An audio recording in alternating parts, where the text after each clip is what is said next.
एक बार एक पंडित जी थे, वे रोज पूजा पाठ करते और शंख बजाते। पंडित जी के घर के पास ही एक गधा रहता था।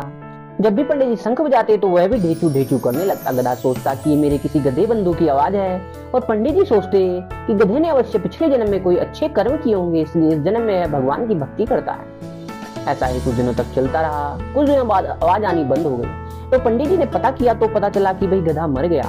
पंडित जी को बड़ा दुख हुआ। उन्होंने अच्छे से उसका क्रियाकर्म किया और मुंडन करा लिया। फिर पंडित जी एक दुकान पे गए और वहां चाय पीने गए। चाय वाले ने पूछा कि पंडित जी आपने मुंडन क्यों कराया है। पंडित जी ने बताया कि भाई कोई अपना था और वह गुजर गया है, इसलिए मैंने मुंडन करा लिया। चाय वाले को भी दुख हुआ।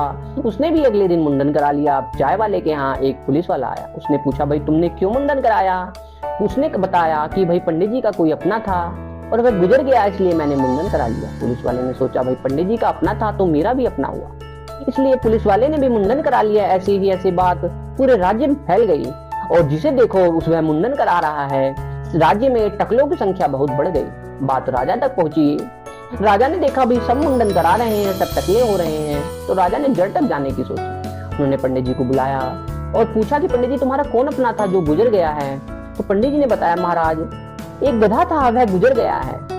तो सबने अपना माथा पीट लिया। दोस्तों हम लोग भी ये सुनी सुनाई पे बातों पे विश्वास करते हैं। जब तक आप स्वयं न देखें तब तक किसी की बातों पे विश्वास न